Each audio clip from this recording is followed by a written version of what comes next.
He explained to us that they had both Domino's pizza and school cafeteria pizza on the same day, and that Domino's is way better. In the car earlier this week, JJ told my sister Tracy and me how a middle school student at his school bought a whole Domino's pizza, and how at a cost of more than $2 a slice, he found that shocking. My sister asked if he went to go and sit with her, and he said no. Tracy chimed in that when we were growing up, they offered lots of junk food and treats in the middle school food service line, and that if you were brave enough to buy school lunch on the famous Cook's Choice Day, the day they purged the freezer and fridge of the remnant meals that didn't match up with the pre-printed menus offering, then you'd get a free ice cream sandwich. It was in a quieter voice that she then turned to me and said, "Do you remember when we had free school lunch?" Growing up in the suburbs of Detroit, almost everyone I knew attended public schools. As far as I know, my family never considered another option. We were fortunate to grow up in an upwardly mobile middle-class neighborhood and community. The schools were good and safe, and from what I can remember, relatively well-funded.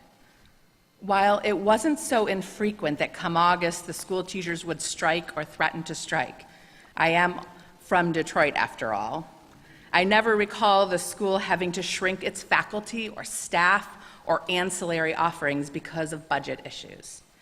We learned all the things we needed to learn to be well prepared for college and the professional worlds we would enter, in addition to lots of PE classes, art, and music. It was at Forest Elementary School in Farmington Hills that I was given the chance to choose an instrument, and with my selection of the viola, a pathway emerged that led me to Interlochen and experiences that profoundly shaped my life and led me to where I am today. A strong public school was a key element of my childhood. Indeed, it was a safety net. While many in my neighborhood didn't need free lunch, I did. While many in my neighborhood didn't need hearing and vision screenings, some did. While many didn't need reading and writing specialists or speech specialists, some did. And they were able to get those services and interventions without barrier because they were offered in our public schools. We learned in a heterogeneously diverse class, and while I was not privy to everyone else's grades, it seemed a successful learning environment for the vast majority of us.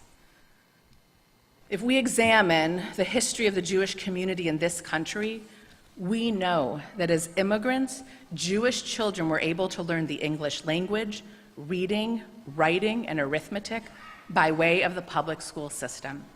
They were also able to learn the just as important but less intentional or structured lessons of what it meant to be an American from their peers. And because children were in school, their parents had the time to find jobs and support their family. Were it not for the public school system, I do not know that the Jewish community would have had the capacity to become as successful as we have been. I cannot imagine there were very many private schools welcoming Jewish immigrant children on their rosters. The public school system of the past appears to have been the great equalizer, at least when it came to education. Local public schools offered every child the opportunity to come and learn, no matter their religion, ethnicity, or socioeconomic status. I'm tremendously grateful it was that for me, not just for the safety net it offered me, but for the excellence in education it offered and for the instruction on how to learn that it imprinted upon me. For these reasons, I'm committed to ensuring the public schools remain vibrant and strong for generations to come. Well-funded and professionally staffed public schools are good for everyone, even for those families who choose to enroll their children in private school. Here's why. When we ensure that each and every child has the opportunity to learn in a safe, clean, well-supplied environment with well-trained and appropriately compensated teachers, we are investing in a healthier, more productive, and well-prepared community. Children who have the opportunity to learn in successful schools are more likely to stay in school, be successful in their studies, and exude a real confidence in their learning.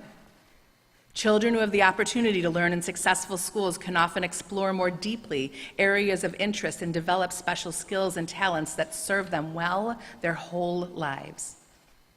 And ultimately, children who have the opportunity to learn in successful schools will emerge better prepared to enter the workforce and be contributing members of society. These are things that each and every child should have a right to, and a strong public school system helps to ensure that access for all. As I share this message tonight, I affirm that this is also a Jewish message.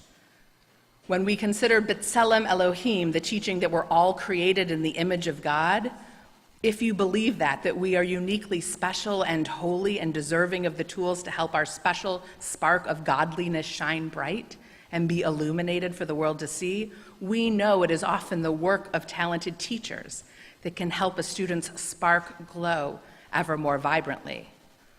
Excellent schools allows us to better fulfill the mitzvah of caring for the orphan, the widow, and the stranger among us. Torah reminds us many times not to oppress the stranger in our midst or make any distinction between us. Ensuring a safe and successful learning environment for all children in our city, our state, and our country goes a long way towards this. I support the public schools with my money as a taxpayer, like you do, and through tzedakah giving. I support the public schools as a donor of school supplies each semester and as a volunteer when I make copies for the teachers. And I support the public schools with the most precious part of my life, my family, my husband, and my children. As Jeff has taught at Coulter Elementary for almost 16 years, he gives his heart and his soul to his students, their families, and his school community every single day.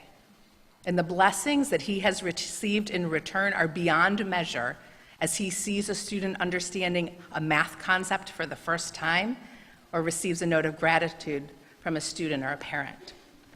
And we choose to enroll our children in the public schools because we feel it is the best way that we can prepare them for their adult lives. Yes, they're learning their ABCs and 1, 2, 3s and all the rest that comes after that.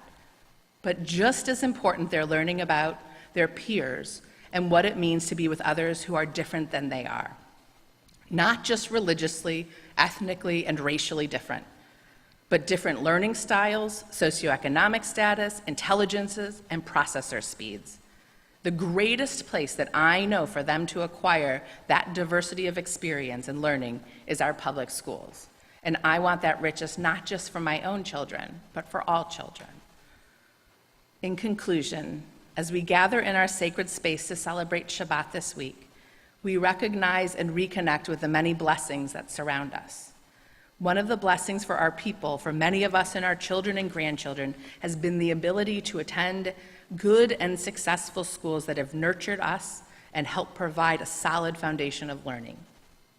In supporting strong and successful public schools, we help ensure that blessing be a blessing for all children. Shabbat Shalom.